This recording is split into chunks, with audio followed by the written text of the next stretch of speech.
कि अपोजिशन जमातें 25 जुलाई के बाद जिस मुश्तरका और मुतफ़िका एजेंडे के तहत आगे बढ़ रही थी वो एजेंडा बरकरार है? जी बिल्कुल, वो एजेंडा जो है वो बरकरार है और PDM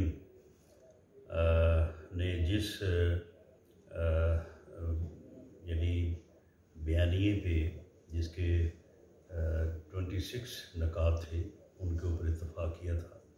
तमाम अपोजिशन पार्टीज़ ने उसके ऊपर साइन किए थे, तो तमाम पार्टीज़ जो है वो उसके ऊपर मुतफिक भी हैं और उसके मुताबिक जो है वो PDM के प्लेटफॉर्म से भी, और जो अगर कोई PDM से अलहदा होता है तो फिर भी वो एक जमहूरी आइनी और कानूनी एजेंडा है, एक एग्रीमेंट है, तो उसके ऊपर वो कारबंद रहेंगी और उसके लिए जदोजहद करेंगे। अच्छा सर, ये बताएं कि हम फिर ये समझें कि ईद उल फितर के बाद आपकी एक नई सरगर्मियाँ शुरू होंगी अपोजिशन जमातों की?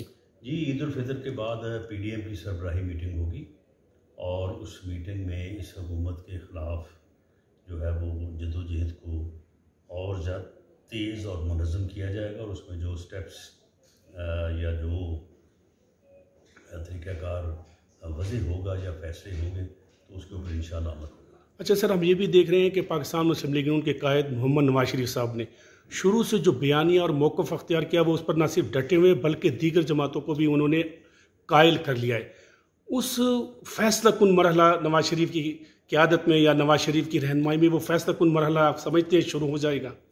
जी बिल्कुल, अब ये बात जो है ये तो रोज़े रोशन की तरह यहाँ है कि मियाँ नवाज शरीफ का बयानिया कि वोट को इज़्ज़त मिलनी चाहिए, इस मुल्क में फ्री फेयर इलेक्शन होने चाहिए और इस मुल्क में सियासत में गैर सियासी मुदाखलत या अदारा जाती मुदाखलत नहीं होनी चाहिए, ये तो अब पूरी कौम का एजेंडा बन गया है। ये तो अब हर सियासी जमात का, हर सियासी लीडर का एजेंडा बन गया है। तो अब इसकी कामयाबी जो है वो तो रोज़े रोशन की तरह यहाँ है और इंशाअल्लाह ताला अगला इलेक्शन जो है, जो हमारी कोशिश है कि जल्द हो, वो फ्री भी होगा, फेयर भी होगा और किसी किस्म की मुदाखलत से मुबर्रा होगा। सर ये तो है कि वोट को इज़्ज़तों की आवाज़ें आ रही हैं, क्योंकि इस वक्त हम देख रहे हैं कि पाकिस्तान तहरीक इंसाफ इलेक्शन में आखिरी नंबर पर जाने लगी है। इसकी क्या वजह है, क्यों आखिरी नंबर पर जाने लगे? देखिए, तहरीक इंसाफ की जितनी बुरी परफॉर्मेंस है, क्योंकि इन्होंने लोगों के साथ फ्रॉड किया, झूठ बोला, झूठे वादे किए। आप मुझे बताएं कि जो इन्होंने कोई तकरीबन 3 माह पहले एक मीटिंग की थी जिसमें इन्होंने हर जो है वो डिपार्टमेंट से मुतल्लक और हर सेक्टर से मुतल्लक जो है इन्होंने एक अपना एजेंडा वाज़े किया था, तो आप मुझे बताएं कि वो अगर झूठ नहीं था तो और क्या था?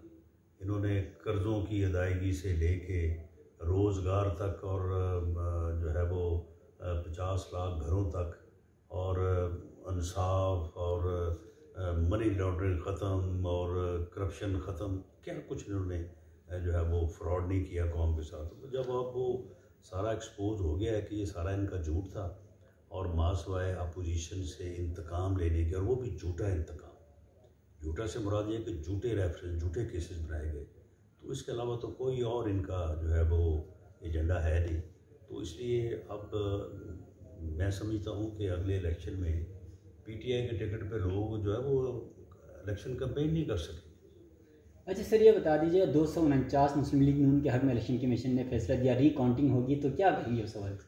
देखिए, उस पर हमारे जो कैंडिडेट हैं मिर्ज़ा इस्माइल साहब, उन्होंने जो 15 पोलिंग स्टेशन के मतलब उनका फोरेंसिक ऑडिट का मुतालबा भी किया है। तो अगर ऐसा हो जाता है और रीकाउंट में वो सारे रिजर्वेशन और शुबहात जो है वो दूर हो जाते हैं, तो ये मैं समझता हूँ कि ये एक इलेक्शन प्रोसेस के एहतराम की बात होगी। इलेक्शन प्रोसेस जो है वो ऑथेंटिकेट हो जाएगा और ये बहुत ज़्यादा ज़रूरी है। किसी एक सीट का हमारा या किसी और का जीतना जो है वो उतना मैटर नहीं करता जितना ये मैटर करता है कि हमारा जो इलेक्शन प्रोसेस है उसके ऊपर लोगों का एतमाद बहाल हो। रीकाउंटिंग के बाद भी अगर हार जाते हैं मुस्लिम लीग नून के उम्मीदवार, तो उस फैसले को कबूल करेंगे? जी बिल्कुल, रीकाउंटिंग के बाद जो भी फैसला होगा हमें उम्मीद है कि इंशाअल्लाह हमारे जो खदशात हैं वो दुरुस्त साबित होंगे, तो जो भी रिज़ल्ट होगा उसको तस्लीम। सर, इंतखाबी इस्लाहत के बारे में आपकी गुज़िश्ता रोज़ की गुफ्तगू से मैं ये नतीजा अखज़ किया है कि अगर इलेक्शन कमीशन ऑफ पाकिस्तान जिस तरह माजी में एक उसने बैठक लगाई थी सियासी रहनुमाओं के साथ, मतलब यह है कि आप ये कहते हैं कि इलेक्शन कमीशन इस किस्म का इजलास का इनिशिएटिव ले? देखिए, फ्री फेयर इलेक्शन करवाना इलेक्शन कमीशन की जिम्मेदारी है। इलेक्शन कमीशन जो है वो लाइक जुडिशरी एक इंडिपेंडेंट अदारा है, वो नहीं है बतायत ना अपोजिशन के ना हुकूमत के। तो वो अगर समझता है कि एक free fair conduct of election के लिए ये चीज़ ज़रूरी है, वो इलेक्ट्रॉनिक मशीन हो या कोई और तरीक़ाकार हो या कुछ और रूल्स हो, तो वो उन्हें चाहिए कि वो वहाँ पे बैठ के एक कंसेंसस हो। लॉ जो है वो तो पार्लियामेंट में बनना है, लॉ पार्लियामेंट में बनना है, लेकिन वहाँ पे जो है कंसेंसस होना चाहिए और इलेक्शन कमीशन को भी एतमाद भी लीजिए। और दूसरा ये है कि पार्लियामेंट में अब माहौल नहीं है, यानी गवर्नमेंट जो है या जो लीडर ऑफ द हाउस है प्राइम मिनिस्टर, वो तो अपोजिशन के साथ बात करने को तैयार नहीं है। उसके साथ तो हमारे इतने स्ट्रेंज रिलेशन है कि हम एक दूसरे के साथ दुआ सलाम के भी जो है वो रवादार नहीं है, एक टेलीफोन के रवादार नहीं है, तो यहाँ पे कैसे कंसेंसस होगा। ये फवाद चौधरी साहब जो है ये ऐसे ही जो है वो यानी नंबर गेम कर रहे हैं और मीडिया में अपने आप को लाइव रखने के लिए या अपना मौका पेश करने के लिए उन्हें सारी सूरत हाल का पता है कि हाउ अपोजिशन और गवर्नमेंट के दरमियान कोई कंसेंसस होता है जब हमारी आपस में टॉकिंग टर्म नहीं है। गालियाँ देते हैं ये अपोजिशन को, झूठे मुकदमे बनाते हैं अपोजिशन के खिलाफ। इतने जुल्म के बाद जो है किस तरह से अपोजिशन जो है वो गवर्नमेंट के साथ बैठ सकती है। और बाकी दूसरी बात जो है कोई एक जो मेन चीज़ है वो यानी इलेक्शन में मुदाखलत है इस्टेब्लिशमेंट की तरफ से, वो ख़त्म होनी चाहिए। वो तो किसी कानून के तहत ख़त्म नहीं ना होगी, वो तो जो है वो इलेक्शन कमीशन के दायरा कार में नहीं है ना, वो ख़त्म होनी चाहिए। और उसके मतलब जो है वो एक मैं समझता हूँ कि वो काम है गवर्नमेंट के करने वाला। अगर फवाद चौधरी साहब में इतनी हिम्मत है तो इसके ऊपर बात करें ना, इसके ऊपर तो वो बात कर नहीं सकते। तो जो बात करने वाली है हुकूमत की वो करे वो बात।